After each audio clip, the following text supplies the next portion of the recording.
Okay, good afternoon. We're about to start the main plenary session of the day.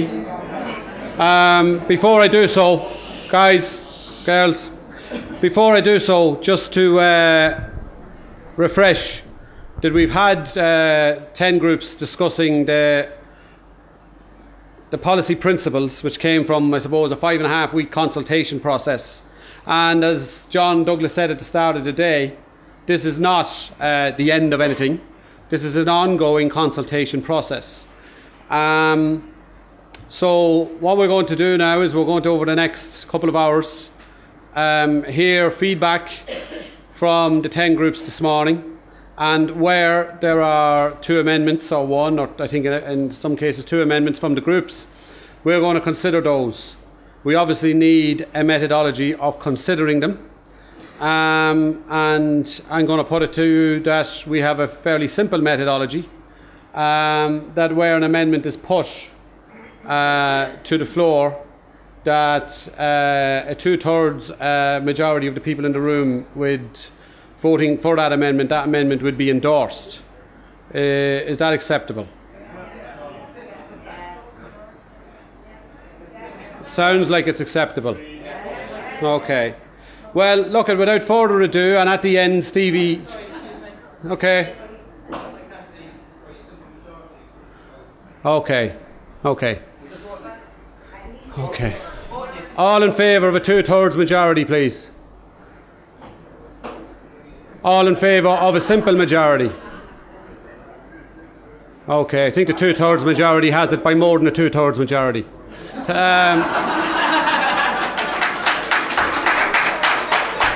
So, in terms of the rest of the afternoon, we're going to go through the 10 presentations, or summaries, if you like, of the groups. And we hopefully by 3:45 we'll have made a lot of progress, and Stevie Fitzpatrick then will have a few words before we conclude at 4 o'clock about the next steps. So, without further ado, Des Fagan of the CPSU, who facilitated Workshop 5. Des. Thanks, Brendan. Can everybody hear that? Is that on, yeah? Okay, I'll shout. We had to discuss, we are Group 5, and we had to discuss social protection, poverty, deprivation and pensions. The first things to say at the outset is, stand up.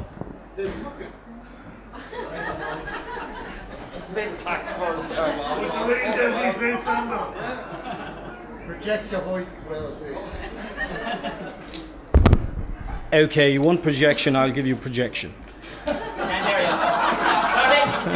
Voice projection. Okay, constitutional reform is one of the first things. The first, you can't hear that. That's all. Raise your voice.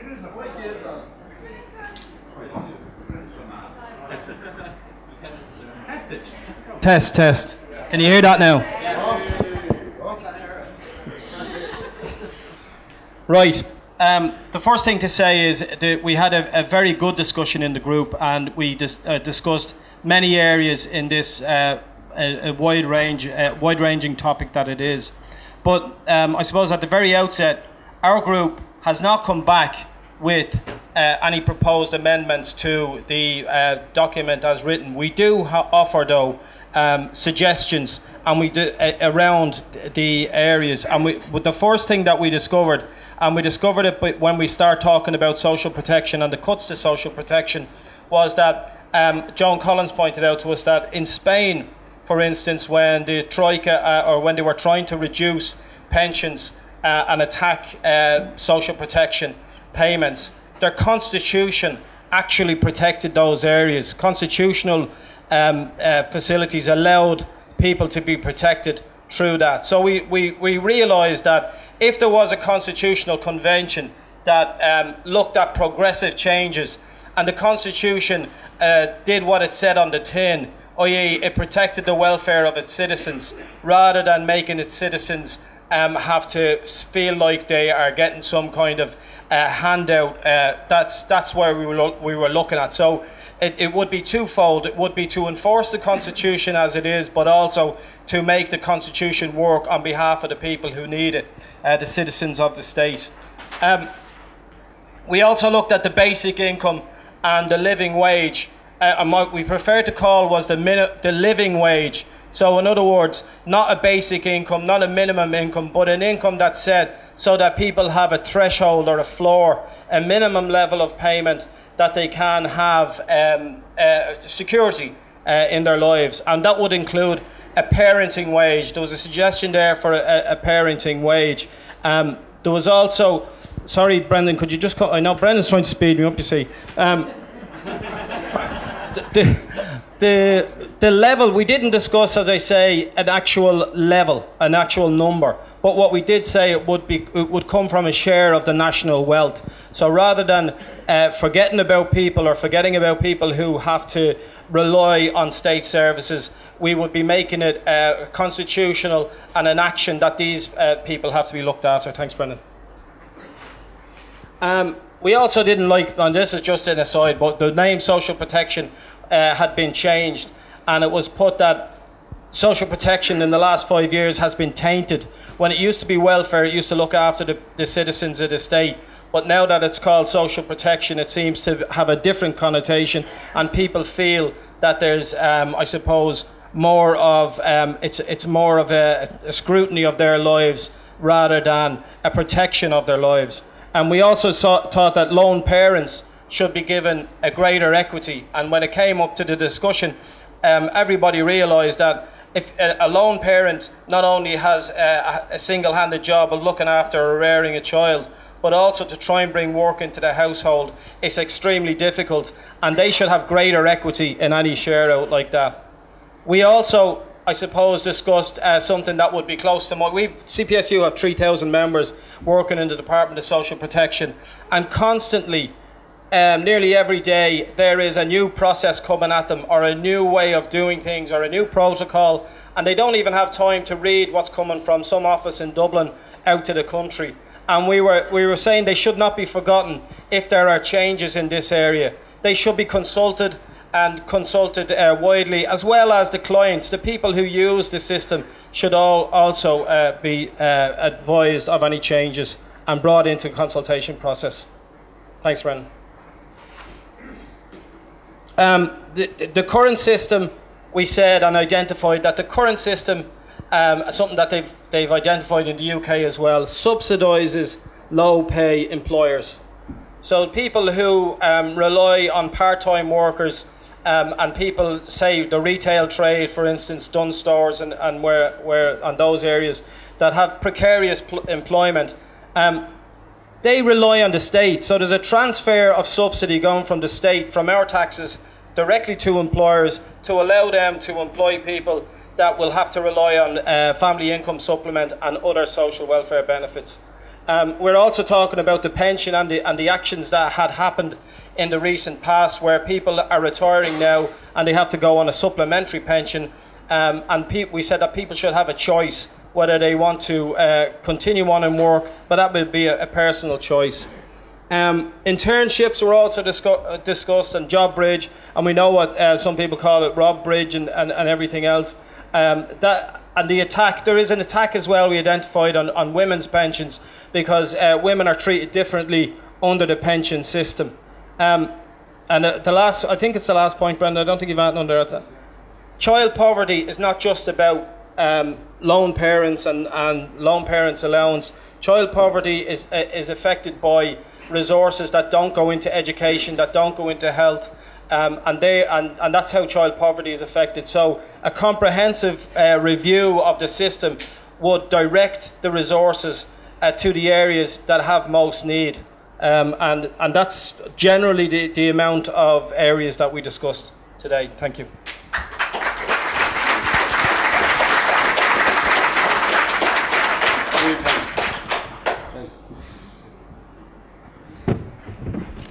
Thanks, Des, and thanks to everybody that took part in that Group 5. I should have said at the outset, we're asking that the 10 facilitators, in addition to any amendments or motions that are put here today, would write up a short report of what was discussed within their group, any issues such as Des has just gone through quite a number there that the group focused in on and discussed that didn't actually take the form of an amendment or a motion, so that future drafts of whatever we do in terms of policy proposal documents can reflect the discussions that took place in the group. So I'd ask the 10 facilitators to do that within the next 2 to 3 days. I'm now going to ask Jimmy Kelly. Jimmy facilitated the group on wages, labour rights, decent work and employment.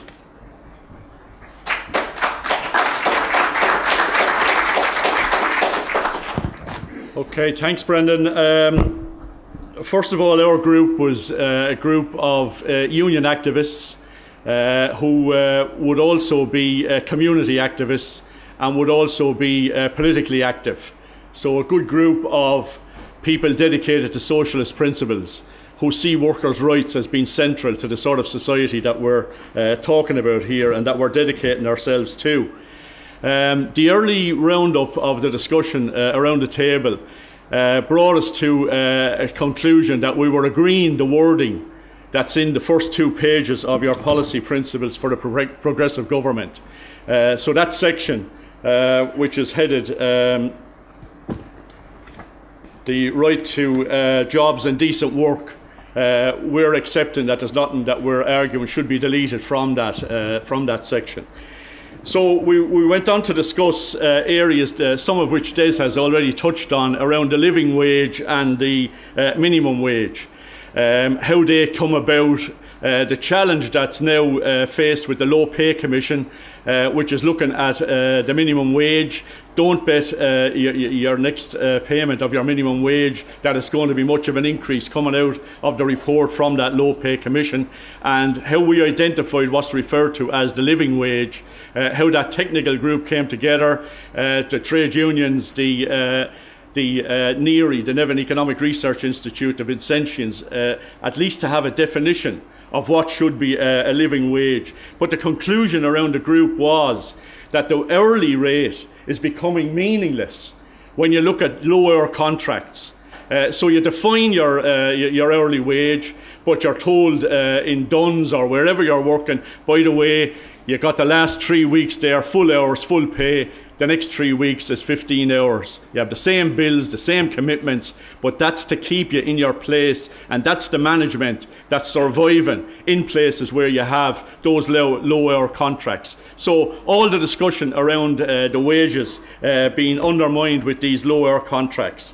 We discussed the legislation changes that are needed to give workers any chance of a level playing field. This is a place with a lot of anti-union laws. Make no mistake about it. Those of us old enough to quote Thatcher, anti-union laws. Anti-union laws are alive and kicking in this republic and defended by courts, defended by bosses with big fat checkbooks to do so. And secondary actions, all the injunctions that are taken out against us, whether we're occupying or fighting on picket lines, it's just at times overwhelming for workers. We've got to stand up as a movement in terms of what we're doing within these progressive principles that we're developing, to stand up to bosses. And one of the issues discussed was the need for all of us within unions and shop stewards and activists within unions to tell the legal teams that are working for our unions that they're working for us and are not paid to tell us what we can't do. They're paid to tell us what we can do in a fight and a struggle when we're facing legal actions, not the sort of, this is what you can't do. They need to be taken off panels that are paid by trade unions if they're in that sort of behaviour.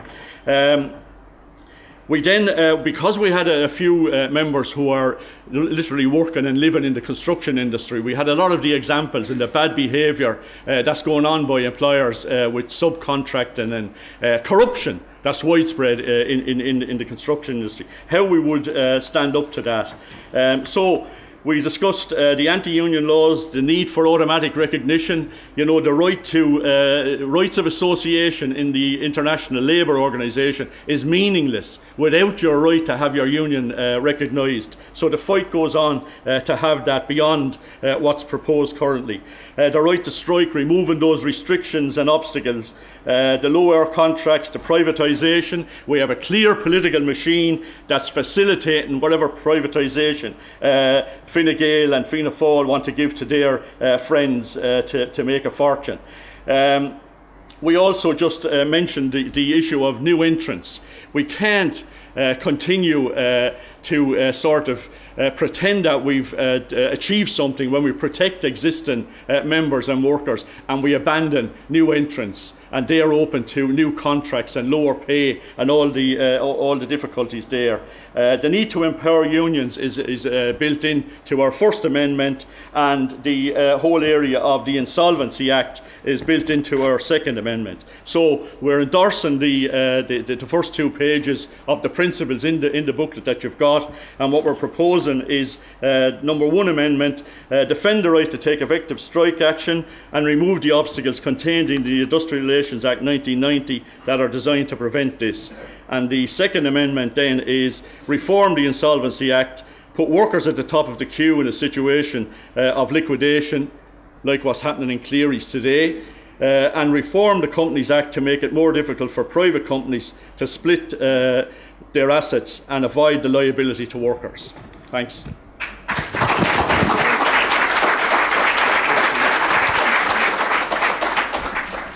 Thanks, Jimmy. So we've got 2 motions that we're now going to put to the floor. Motion 1, to defend the right to take effective strike action and to remove the obstacles contained in the Industrial Relations Act 1990 that are designed to prevent this. All in favour? Okay. All against? That's passed. And the second motion, to reform the Insolvency Act to put workers at the top of the queue in a situation of liquidation, and to reform the Companies Act to make it more difficult for private companies to split their assets and avoid their liability to workers. All in favour? All against? Passed. Thanks very much. Okay. John Bissett from the Equality Group.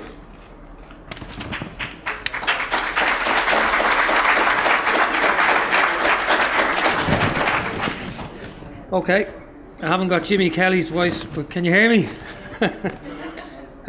Okay, we were discussing, there aren't page numbers, the blue section, and we had a really good group, a really good mix, and a really good conversation over the couple of hours.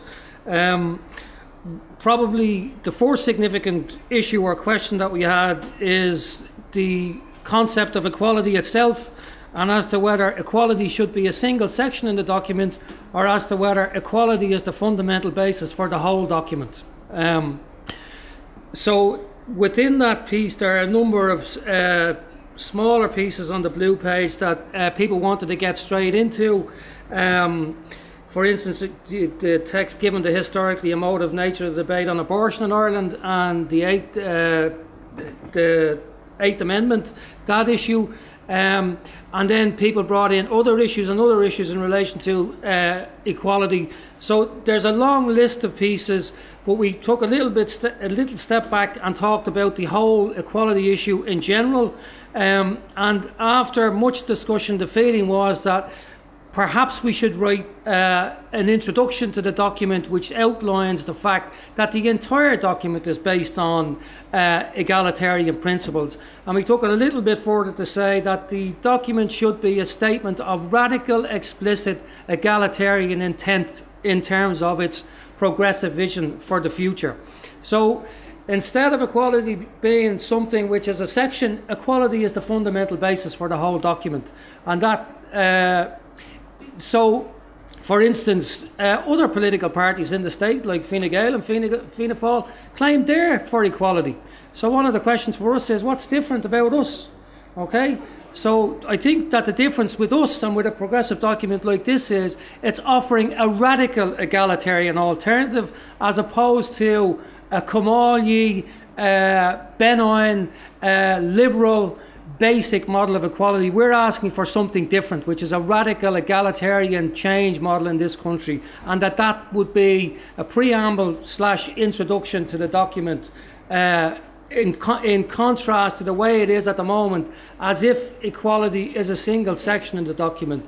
So I'm not arguing for it specifically myself, but I'm putting it as a challenge in a way, or a question coming out of the conversation this morning, that equality is the foundation for the whole vision, right? And not only equality, but a radical egalitarian basis for the document is what we should be proposing, which underpins the whole vision. So it's not, you know, there's identity equality, there's resource base, so we can, like, there's old and new language, class, gender, race, age, disability. There's the whole gamut of the issue. So what we end up doing is taking a piece of it, and somebody says that's equality. But what we're trying to say is actually it's the whole lot put together, and that they're interrelated. They are based on each other, and we want to deal with them. We need to take the whole picture and work on that basis. So we're proposing that we think about that, and that go back into the working group, and the working group look at how the document is structured on the basis of that, I'll put it, a recommendation. So that was a big part of the discussion. We then talked more specifically about the 2 amendments that groups were asked to propose. So there's a very specific proposal in relation to the 8th amendment, and I'll read. We got to the stage of a suggested text that may be put in again to the vision document, which is: we respect women's rights to bodily autonomy and self-determination, full stop. We will campaign vigorously for repeal of the 8th Amendment, and we will legislate for abortion in Ireland. Right? That's the first one. And the second one is around the separation of church and state. So again, would this be part of the vision document? We stand for the separation of church and state in the areas of 2 examples, education and health, and other areas, while respecting people's right to practice their religion in this country. So there are 2 very specific amendment proposals. Just on the first in relation to equality, there's a whole number of actions that we proposed which are in need of urgent action in relation to equality. For instance, in relation to violence against women, minorities, direct provision, travellers, there's a whole urgent agenda for action in the equality sphere that can be directly dealt with. But those are the 2 amendment proposals from that group.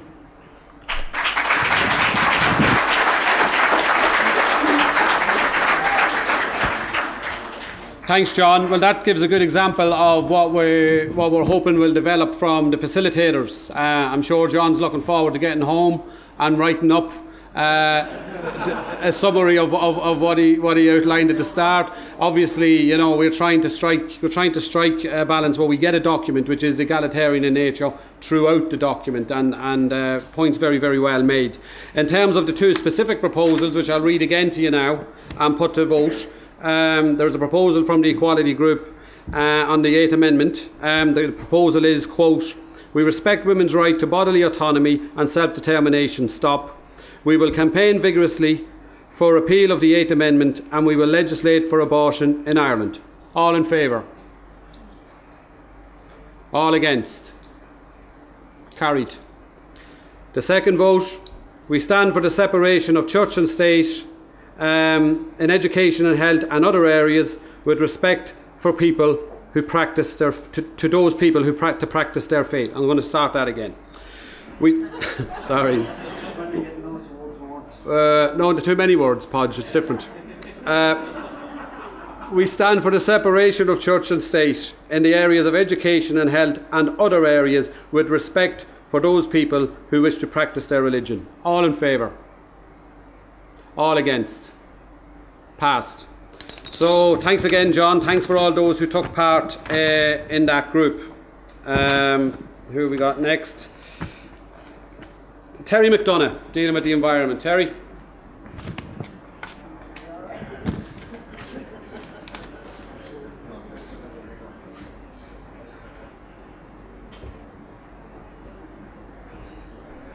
Like the other groups, we had a very constructive and wide-ranging discussion.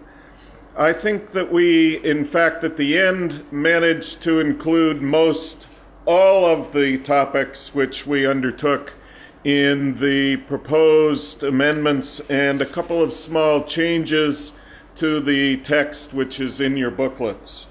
And so rather than report on the discussion at great length, we'll save that for the writing up. That'll be just my task over the next couple of days, and that will eventually be circulated. What I would like to do is get straight down to what we proposed concretely in terms of the program under the Right to Sustainable Environment heading. We propose two small changes in the first line of each of the first two paragraphs. The first paragraph currently reads, "The dominant economic model is at war with the natural world." We propose that it be expanded to, "The dominant political and economic model is at war with the natural world," in order to underline that politics as well as economics is at the core of environmental issues. In terms of the first line of the second paragraph, which currently reads, "Fighting climate change is not a cost, it is a necessary strategy for human survival, which simultaneously provides another means to promote a collective and democratic economy."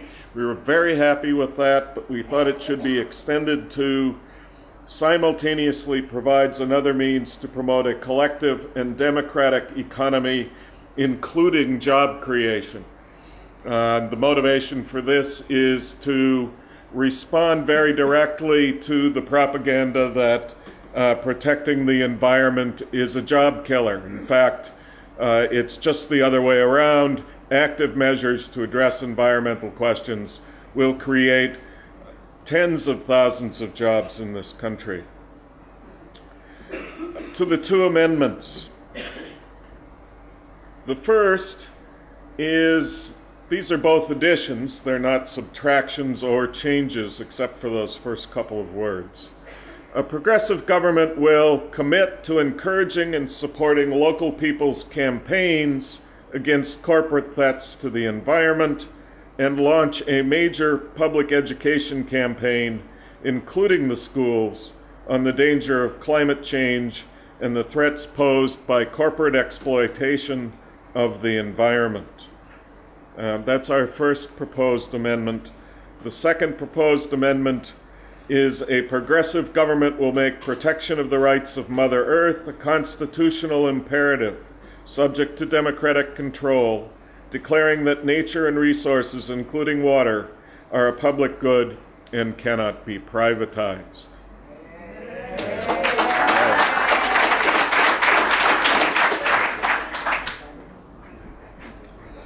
Thanks, Terry, and thanks to everybody who took part in that group. So once again, Terry, those notes in terms of the language that was used and the way things were drafted, if you could just send them in to us, that'd be great. Two votes, two amendments, proposals, call them what you will, emerging from that group. I'm going to read them to you again now. By the way, all of the votes so far have been very, very emphatic, so I've just called for yeses, and you know, they've obviously been passed on that alone. I haven't called for those abstaining, but if it looks like there's a close vote, I will, of course. The first vote: to commit to encouraging and supporting local people's campaigns against corporate threats to the environment, and to launch a major public education campaign, including in schools, and the dangers of climate change, on the dangers of climate change and threats posed by corporate exploitation of the environment. All in favour? Aye. All against? Passed. The second vote: a progressive government will make protection of the rights of Mother Earth a constitutional imperative, subject to democratic control, and declaring that natural resources, including water, are a public good and cannot be privatised. All in favour? Opposed? Okay. Stevie Nolan.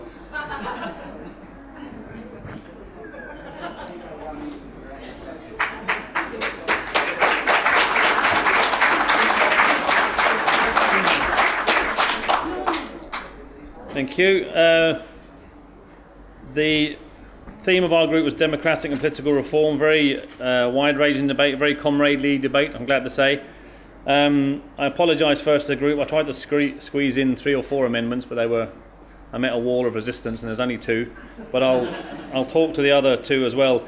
There was significant discussion at the end of our group. It wasn't really the remit of the group to discuss this, around the need for a political statement from the Right2Water coalition around who we will or won't be in coalition with if ever that came to pass. There was no consensus on that decision, on that discussion, but it was a very comradely and useful discussion. There was significant discussion as well around the need to, perhaps, maybe it's semantics, I'm not too sure about, the need to radicalise the language around local government reform. We spent 15-20 minutes talking about the need for not just a devolution of powers and functions of local government, but also the need for real participative democracy to be occurring at local government, so that you have layers of democracy in any democratic state, kind of national, local, and then participatory forms of democracy. I think as we go forward, that's certainly something that the policy principle should look into, about how we articulate what democracy actually looks like. There was an omission that we noticed. It's a gap. There's something missing from the document, and that's really the need for, again, significant, if not revolutionary, legal reform in terms of an independent judiciary. I couldn't find it in the document. Maybe someone else can find it, but there needs to be something in there about legal reform, because it's kind of one of the pillars of the state that's corrupt. In terms of the amendments, we came up with 2 very clear, I think I've talked about everything, 2 very clear changes to the document. The first was the removal of the call for mandatory voting. That's the first one. And the second was the removal of the call to reduce the number of TDs. So those are the 2 amendments. I hope I've reflected the debate and the rest of it. And of course, if you don't like it, you can challenge the notes when they're produced.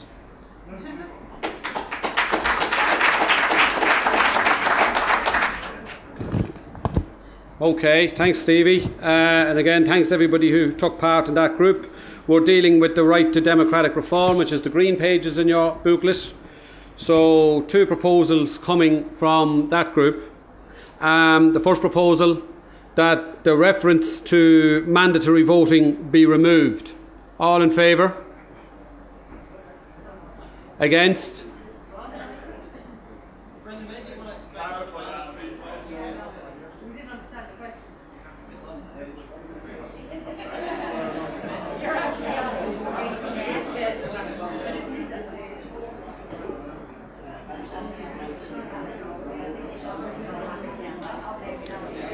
Well, look, it's not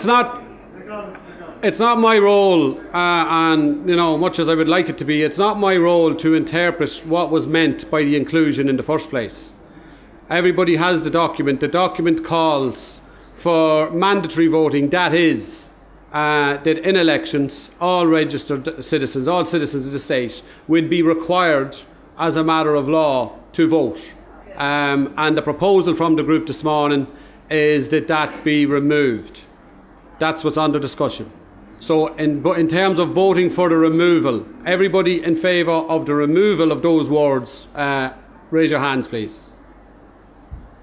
And everybody opposed to the motion, in other words, everybody in favour of the retention of that. Are there any abstentions? I'll do that again. Are there any abstentions? Okay, I'm going to call a vote on that, Dave. Could we get people? I think it's clear, but I just want the vote to be recorded. It requires a 2/3 majority. Could we get 4 people, 2 at the back and 2 at the front, to walk through? And I'm going to ask you to keep your hands in the air. Stevie, can you help at the back? Des, can you? Right, okay. So, bearing in mind that this requires a 2/3 majority, the proposal is to remove from the document, guys, now come on, we want to get this right. To remove from the document reference to mandatory voting. All in favour of removing reference, and please keep your hands in the air until I tell you otherwise.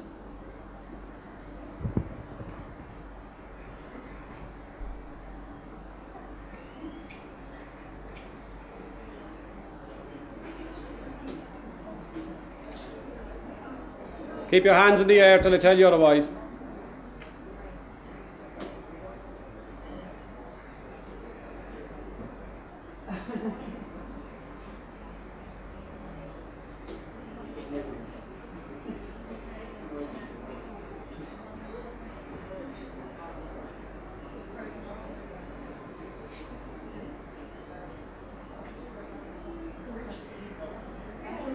Have you got it? Okay, can you put your hands down?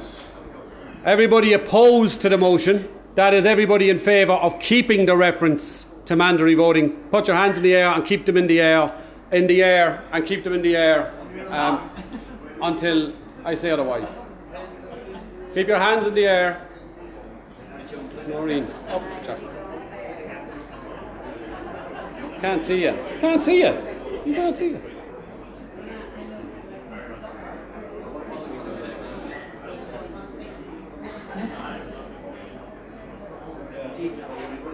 Okay, you can put your hands down. And on the question of whether to retain or remove the words mandatory voting, anybody abstaining, could you put your hands up in the air and keep them in the air until I say otherwise?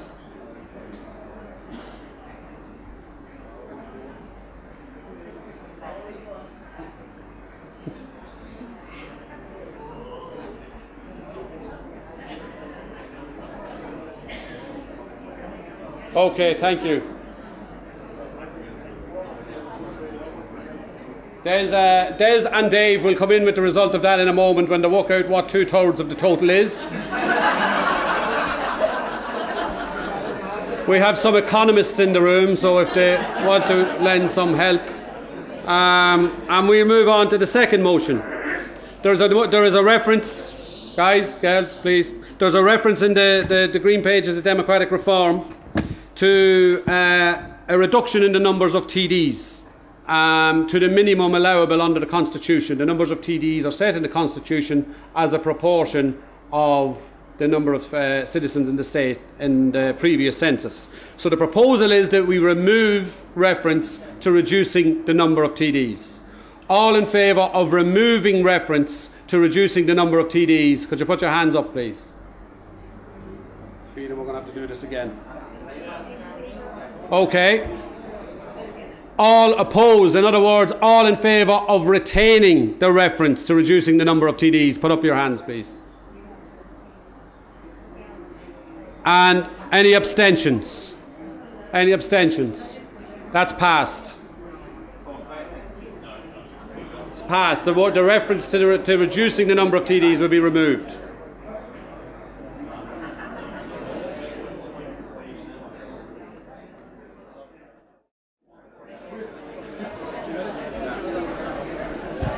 Okay.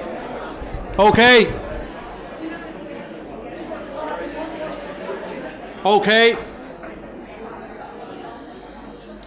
In terms of the vote on the first proposal, that is a deletion of the reference to mandatory voting, the total number of votes is 138.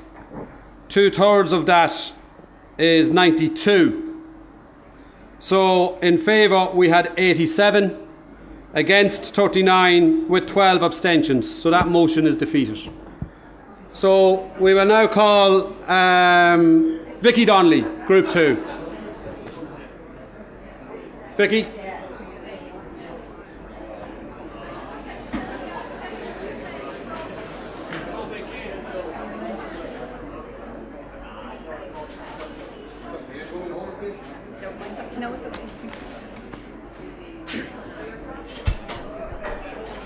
Thanks. So our group was looking at the right to debt justice, and we had a very productive and warm conversation, which you can look forward to reading the report when we type it up.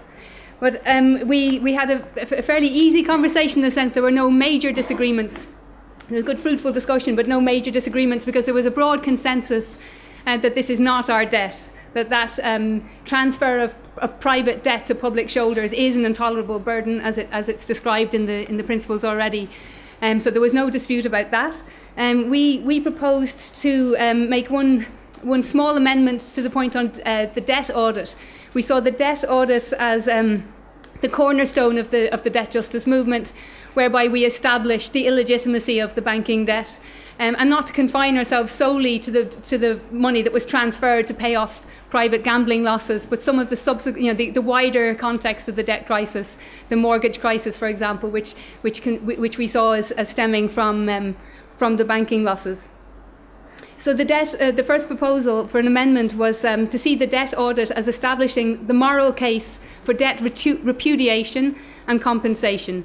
So the debt repudiation is referred to in the document already. That's freezing the Anglo bonds, or the effective repudiation as it's described, where the Anglo bonds will be retained in the central bank. And compensation, where we just try to find mechanisms to have the money that was lost through repayments to the banks, the bailout to the banks, returned. So we were trying to sneak in additional amendments there. The FTT is mentioned, the financial tax, but we think that we need to expand that more broadly.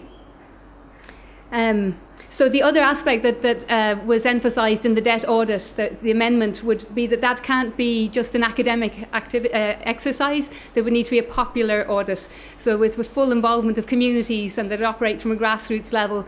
And in that regard, it has to have a really strong educational component, that we need for all of us to understand the emergence of the debt crisis and the origins of the debt crisis in order to effectively analyse it and to resist it. So I think Brendan's been reading out the full wording of them there. But the second one was actually a kind of a piggy bank on Freud, sorry, on the right to national resources, where they call for a review of the public banking, review of a public banking and insurance system. We actually say we don't need review. We clearly need that to happen, on the basis that we already have a nationalised banking system. We've nationalised several banks already, but they are being operated for profit rather than for people. So we would call for a halt of the privatisation of these banks, and to build a public banking system that is rooted in and responsive to our communities, so that it can address the mortgage crisis in an accountable and transparent manner, and so that it can provide credit for social needs rather than for public profit. That was about it. Thank you.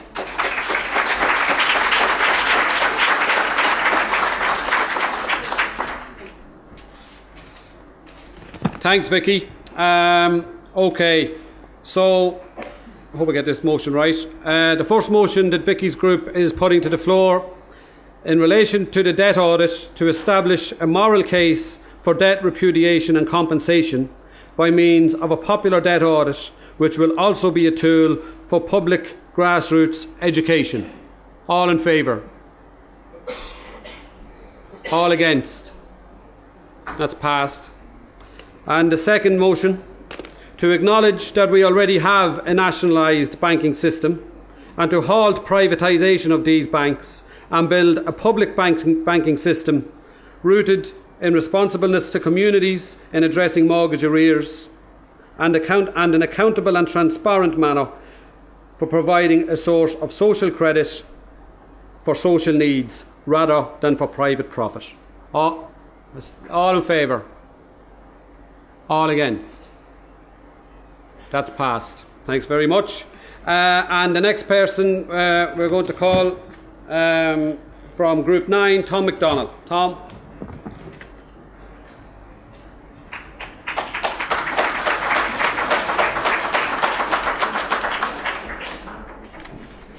Thank you, Brendan. Our group was discussing the fiscal framework and issues around taxation and public spending.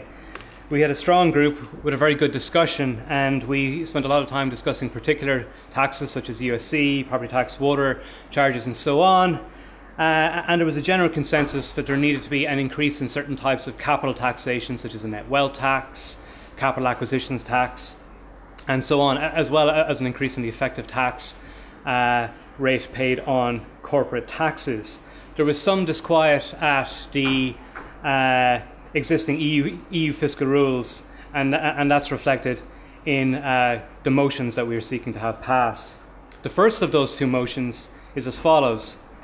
Increase the tax rate sufficient to end austerity, meet all social needs, and pay for world-class public services by significantly increasing effective taxes on capital income and wealth, on corporates, and increasing employers' PRSI. The second motion was that primacy in economic policy must be given to human rights, social needs, public investment, and public services over and above the EU fiscal rules, to the extent that those EU rules militate against those goals. I can't read your writing. So, because I can't read Tom's writing, we're going to take those one at a time.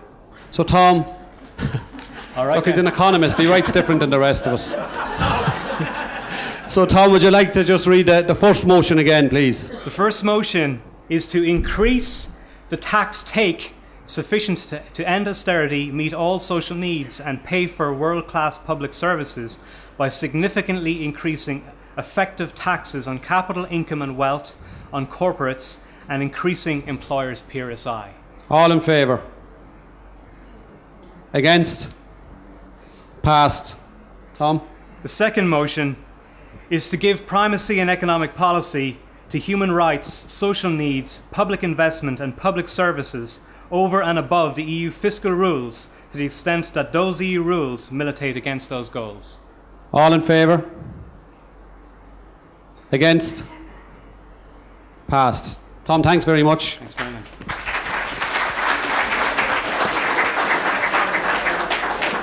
And now, keeping with the financial team, Group 10, Michael Taft. Michael?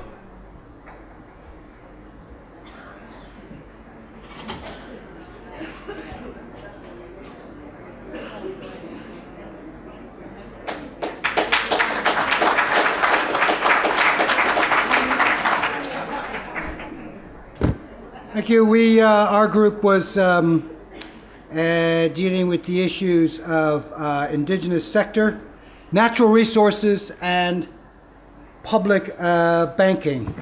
We had most of the session was devoted to discussing indigenous sector, because at the end of the day, if we do not build a sector which can generate the wealth in a sustainable and democratic manner, we won't be able to have the resources to redistribute that wealth. And the fact is that we have one of the weakest indigenous sectors in Europe. So there was many examples given. It was a very informed debate, and we came up with the first motion, which is to, it's just really an add-on, but to emphasize this in terms of public enterprise. There's this theory of public enterprise that says you only have public enterprise in the case of market failure in the private sector. Well, then if that was the case, we'd have thousands and thousands of public enterprises all over the country. Because there is no reason to think that somehow a market failure is the same as being unable to maximize our potential. And therefore we want to see public enterprise just at the national level, at the local level, working through a number of sectors, and not just the heavy traditional infrastructural sectors.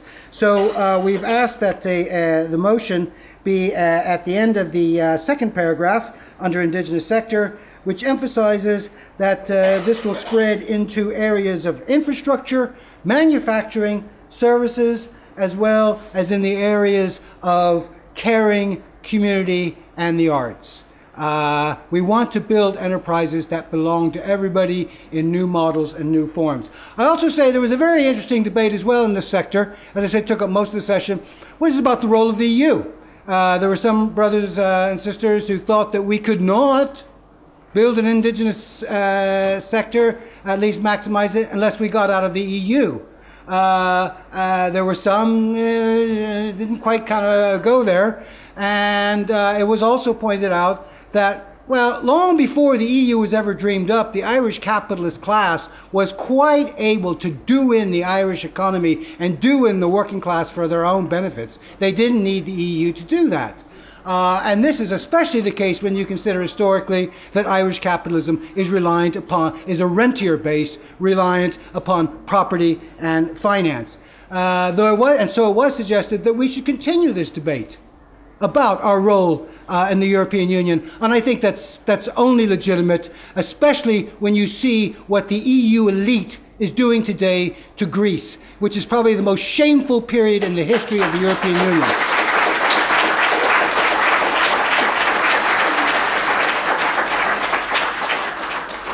The second area we looked at was the issue of natural resources. I think that cuts across a lot of sectors. We just asked that a small amendment be put in under the second paragraph under natural resources, that rather than using the word nationalization, that we use the word public ownership, which many felt was more reflective of and would actually address people's, in terms of language, more than the traditional term of nationalization. Comes up to the same thing, really.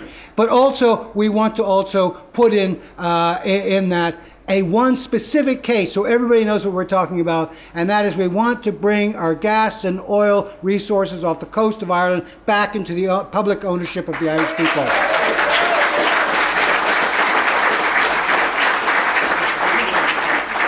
And we just had a third thing, but that's already been addressed by the comrades in the debt justice about public ownership of banking. All we did was we just mentioned EBS, AIB, and PTSB, but it's the same thing. It's under public control. Don't give it back to the same class of people who got us into the mess in the first place. Thank you.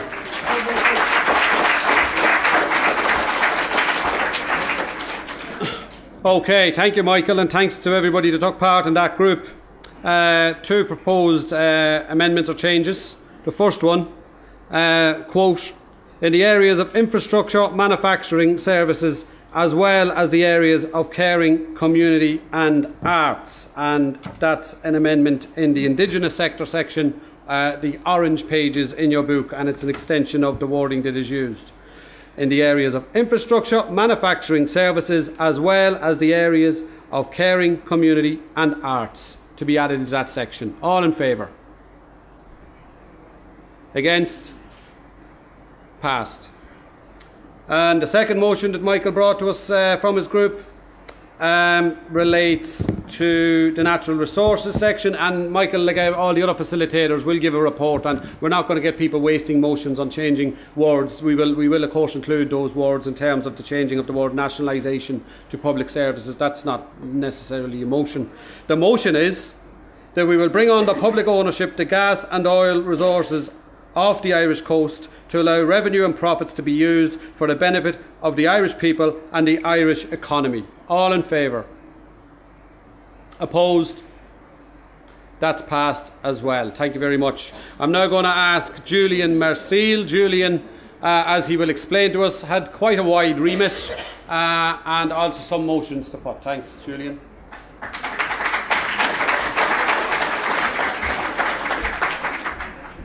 Okay, so we had to deal with healthcare, education, housing, transportation, childcare. So we'd like to thank the organizers for putting so much trust in our group, dealing with 80% of state functions. So what we thought to bypass the two-amendment rule, I'll first give a series of points on health, and then two amendments with each of which have subdivisions on the other stuff. The first thing maybe that's most important is that there was a lot of agreement on everything that's in the pamphlet. There wasn't any disagreement actually, unless for questions of emphasis and minor edits. Overall, because we're dealing with social services, we want to emphasize that we are opposing privatization and in favor of democratization. Those are the two things that came up in every subject we were talking about. Now, for health, so there was a series of small, short comments that a future draft of this could include. Well, first of all, to mention that a public healthcare system is the best because it's the cheapest one and it's the best for health outcomes. End of discussion. I mean, that should be nailed very upfront on the section. Also, maybe add something about the fact that drugs are very expensive because of a patent system. Emphasize primary care. Emphasize that we don't want private health insurance. Emphasize the need for mental health services. Also, there's a bit about arts in the community. We thought it should be removed because it's not really related to public health. Some of us thought it was maybe a typo, and maybe it wasn't, but it's the impression we got. Move on. Okay. I think it was Brendan's idea, but anyway. Okay, one of us said very loudly we should abolish the HSC as it is, and yeah, that's it. Okay. So that's for health comments. Now, for the amendments, there's one on housing and one on education. Transport, childcare, and the rest, I'll send my comments in more detail. So for housing, there's 3 of them within one, so it counts for one amendment. First, a ban on economic evictions. Economic evictions are when you cannot pay as opposed to other reasons. Number 2, under housing again, land banks held by NAMA should be kept by the state as opposed to selling them off. And we should use them as building blocks for a public housing program that gives homes that are affordable, high quality, and suitable in the sense of as part of a rational planning strategy. Number 3, under housing, again, should reform private rental sector to give security of tenure and improved rent regulation. So that's it for the first amendment under housing. Under education, the other amendment is that we should secularize the curriculum and the education system, so get the church out of there, and promote education to encourage critical thinking and active citizenship. The emphasis in the document we found was a bit too much towards creating jobs, so the system of education as a service to the corporate world, which is fine in some extent, but we wanted more emphasis on what I just said, critical thinking. Thanks.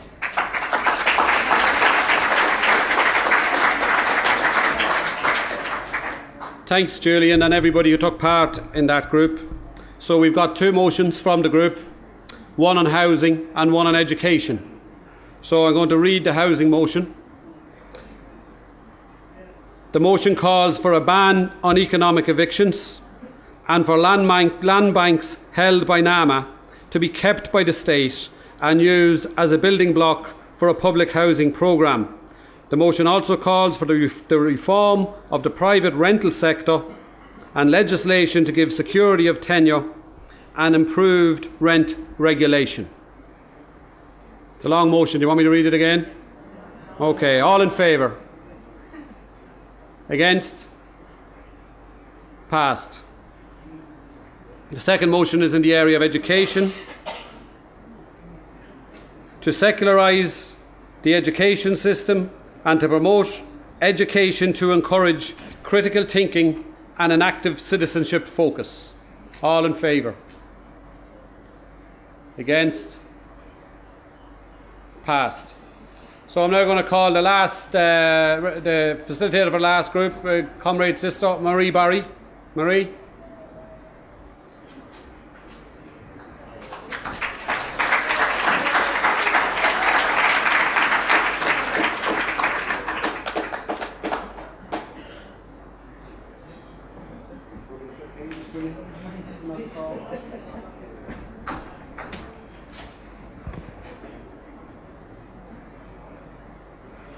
That's okay. Thanks, Brendan. Hello. We commenced talking today refreshingly about TTIP. We note in many places this has been just held as a clandestine, secretive term of agreement in Europe. We were very honoured to have with us our MEP, Lynn Boylan, who gave us some golden nuggets of the Euromechanics of TTIP. We all agreed that we need to unravel the clandestine tapestry that has been woven around it, even by our own politicians. Sorry.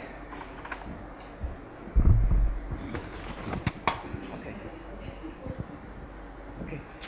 We all agreed that we needed to unravel the clandestine tapestry that has been woven around it by our own politicians, most of whom are so arrogant they can't even be bothered to inform themselves, as Ming Flanagan found out the other day when he was invited to a breakfast meeting with Richard Bruton and Sean Kelly, who were our representatives, our spokespeople on the TTIP. Obviously the CETA, which is the Canadian version, and TISA is another agreement that we're talking about. They were totally oblivious of the unemployment figures. They got it all wrong. They had no facts, they had no figures. Basically, they couldn't have been bothered, which is an insult to us anyway.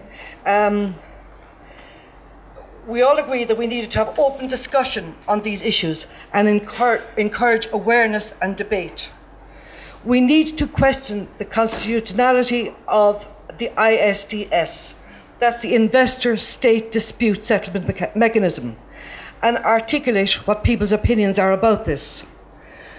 We therefore agreed to remove the sentence, should TTIP be ratified without the consent of the Irish people, a progressive government will provide for a referendum on our continued membership of EU. We felt opposition parties would use this as a stick to beat us, to promote the thinking that we are anti-EU, which we know in the majority of the cases this would not be the case. Fear would be a huge detrimental element and would lead us dangerously into the mindset by our opponents of being labelled anti-EU and anti-progress. More importantly, we need to promote dialogue and transparency and to take the lead in lifting the veil of secrecy which shrouds the TTIP, the CETA and the TISA. So we're omitting should TTIP be ratified without the consent of the Irish people, and we're replacing it with a review of EU treaty implications on a progressive government by the citizens and progressive organisations.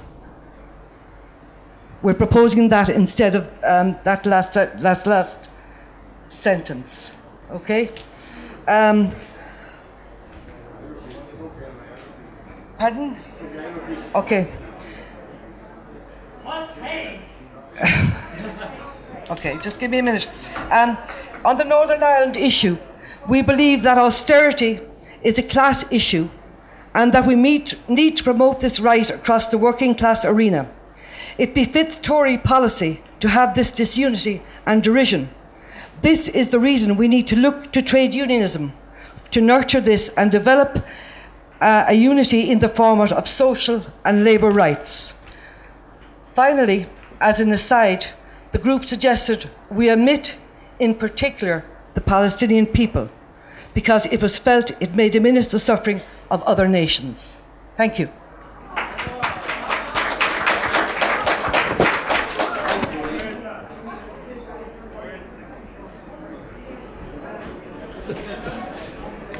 You all right?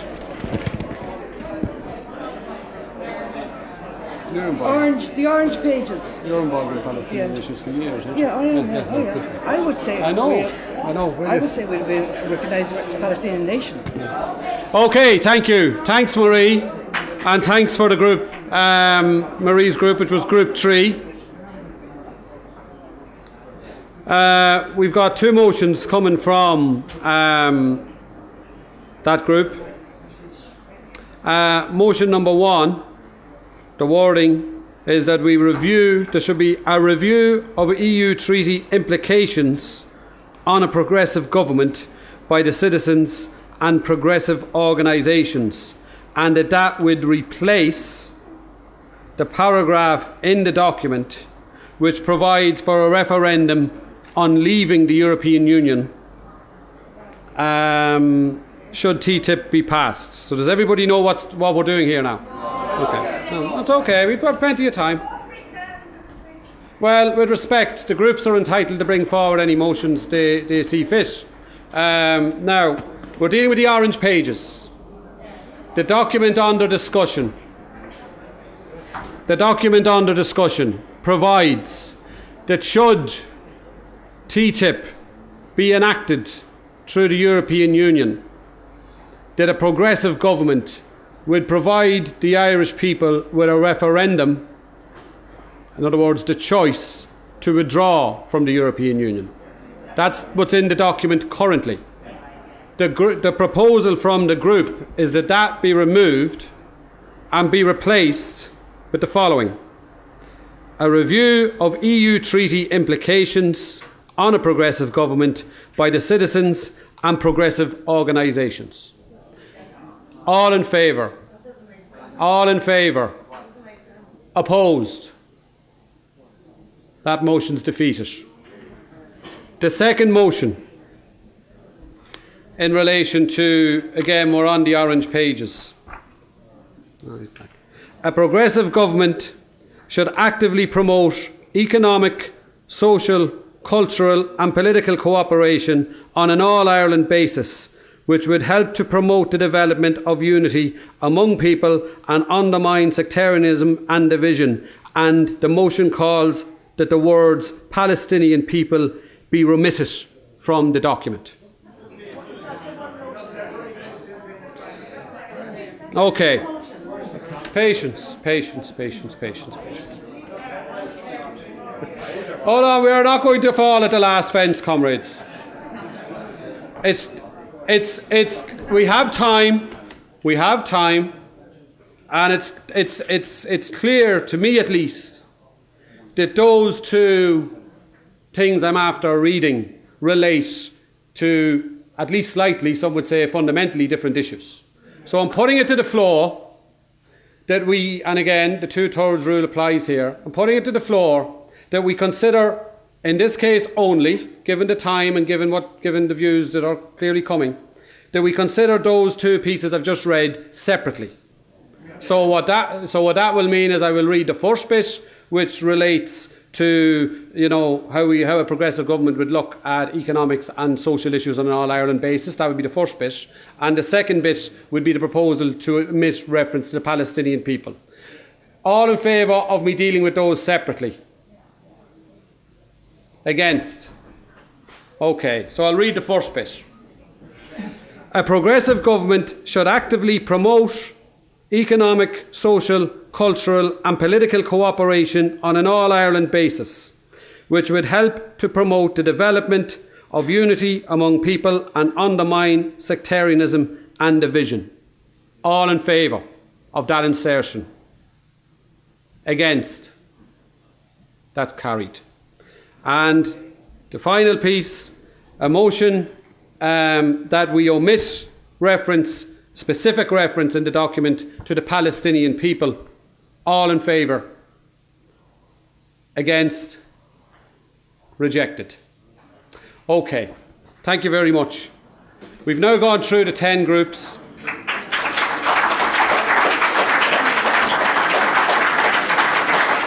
The first thing I want to do before Stevie addresses you on...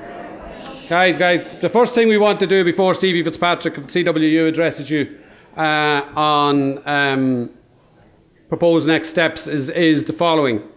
I want to acknowledge, first of all, the huge amount of people, 120 submissions, but that's not 120 people. A huge amount of organisations, community groups, political parties, subcommittees, political committees, trade union groupings and individuals who over the last 6 weeks have set out what were in many cases very, very detailed, complex and well thought out submissions.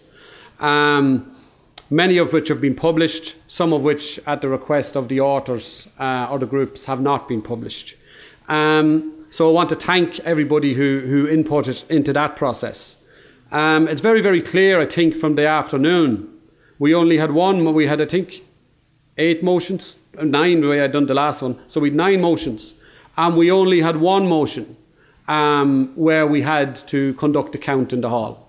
So it's very, very clear that the people in this hall and the people represented in this hall have a common view, an egalitarian and progressive view under the issues which we have in the document, which are extremely broad, of the sort of country we live in and the sort of country we would like to live in and the steps that we would like to see taken through policies such as this to deliver that change. And I think, given that the process has been very, very good process and the campaign has been very, very good, but it has had its ups and downs.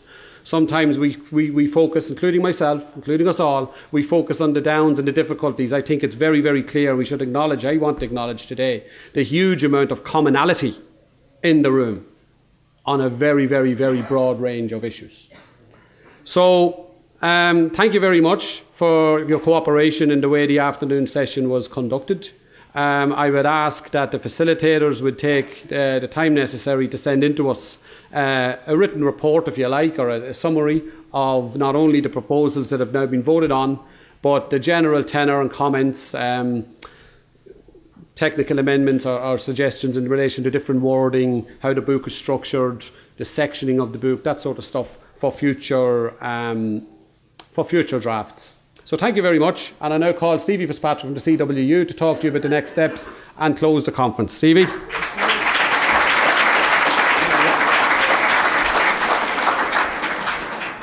Well, good afternoon, everybody.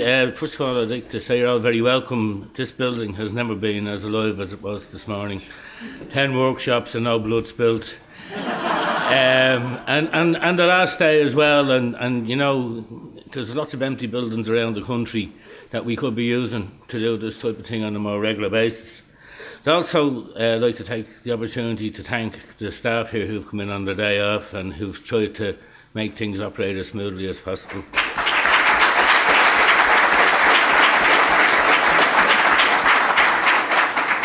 When you go through an exercise like this, the most important thing you have to decide is what you're going to do with it, where you're going to take it next. And this is a work in progress. And I suppose the only disappointing thing about what we've been through here is that we couldn't get more people in. The amount of interest around the country is absolutely incredible. The amount of interest in communities where there was no interest in politics is absolutely incredible. So how do we get them more involved? So what we're proposing to do over the next few months is, when we finalise the document on the basis of the work done to date, is we figure out how we get that to every citizen in the country. Whether it's online, whether it's in a physical way, whether we use our own networks, but we have to get that out there and try and start a debate in every corner of the country. And in order to facilitate that, we'd be proposing to do a roadshow, maybe 4 or 5 teams of people, given the same presentation in 20 or 30 locations around the country, using those locations on the same basis of the 3 pillars: local politicians, local communities and local trade unionists, and having them debate and discuss the work that's been done to date to see if they have anything to add, to see can we get them on board. And of course it's not the end of the road, because in this process, with all the submissions we got submissions in areas that aren't covered in the document, so we need to figure out how we grow the document to include those issues as well. And until we get to the stage where there's a debate across the country about the type of country we want, about the type of politics we want, about what we expect from our politicians, how we expect them to deliver our vision of the type of society we want our families to grow up in. So that's, to me, is going to be a very, very exciting phase of the whole Right2Water project. And it will do something that hasn't been done in my time by any political party or political grouping. Because of the breadth of the people who are involved in the Right2Water movement, it will allow us to go to every corner of the country and give people an input and a chance to debate these important matters. In the lead up to that too, we're conscious of the fact that we need another national event. And when we finalise the document, we will get all of the usual suspects together again to discuss what that might be and how it might work. But we have to do something to keep that momentum going, and we have to do something in the summer months to keep that momentum going. So it's my view, and the view of the unions who organised here, that we go back to the group with suggestions and have a debate on how that event will take place. Looking at, in some ways, how we might raise some funds as well, because we need to, if we're going to get this document and this process going, it's going to be a costly enough process for us.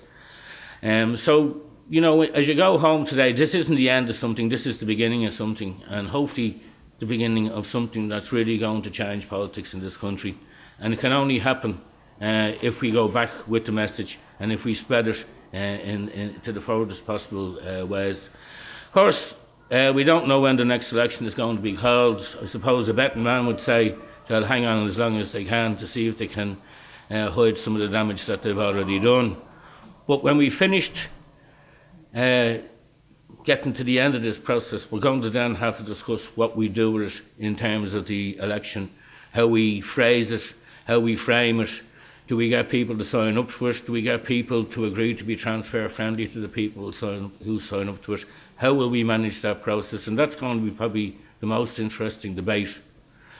But it's a debate we have to have, because up to now, the powers that be in the two big parties just lie on their back and kick their feet in the air and laugh at us taking each other asunder and taking each other apart. And what we have to do is turn their energy into taking them asunder and taking them apart. And I look forward to that journey.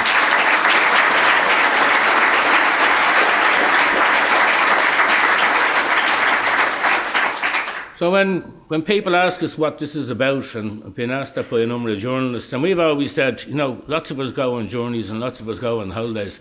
But before we go, we decide where we want to go first. And that's what we've been trying to do. We're trying to decide where we want our country to go. And you have to make that decision before you set off on the journey. And we're close to reaching the decision on the destination. And now the work is about how we get there. And, you know, I'm looking forward to that. It's the most exciting thing politically I've ever been involved in. And it's down to the reach and the number of people who've taken the trouble to get involved.